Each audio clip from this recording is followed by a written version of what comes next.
manger was laid. The wise men who found him laid rich gifts. The people who walked in darkness have seen a great light.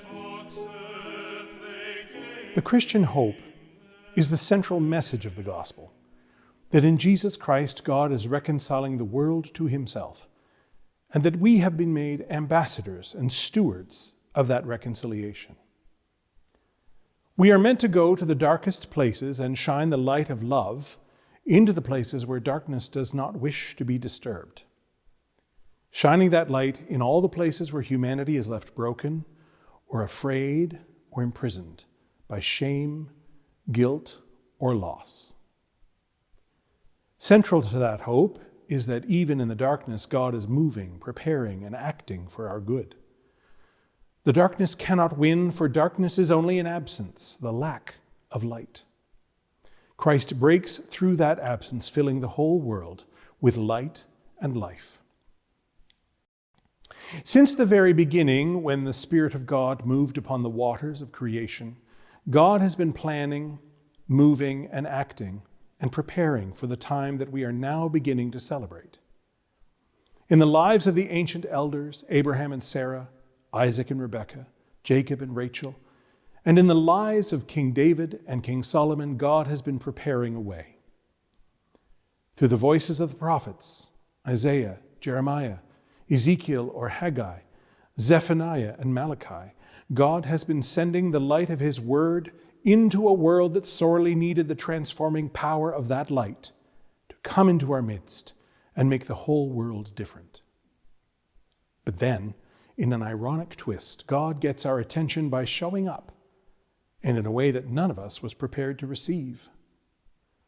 God outwits human wisdom with a profound humility, coming to us not as a grand king or an emperor, not as a heroic general on the back of a white horse. Rather, God shows up, the fruition of the plan that was from the beginning of all time. God shows up as a little child, born in a backwater and missed by the powerful and the popular. The Christian hope is revealed in this movement of God amongst us, that in the Christmas story, God is taking the next step in the divine plan, to wed heaven and earth together in his perfect will. The scriptures have been speaking of the final act of the divine play in which we all have our parts. The ancient elders were promised it. The kings of Israel saw that promise made real in the stones of the temple. The prophets spoke of the divine plan into the desolation of exile. But only in Bethlehem, on that day, was the goodness and loving kindness of God made manifest in the manger, in a refugee child born in a world that was power-mad and oppressive. God's part in this drama seems to appear at precisely the point when there could not be a more inconvenient, incomprehensible, or unacceptable outcome. Babies shouldn't be born in stables, and families who are waiting for babies to be born shouldn't be jostled along rocky roads and want for shelter. Donkeys aren't ambulances, and magi are not midwives. Wicked kings who are already noted for their venal, vicious, and merciless ways should not be hearing about the birth of a rival. This is all a bad business on its face. But somehow, since the Spirit moved on the waters, this seemed to have been the plan all along.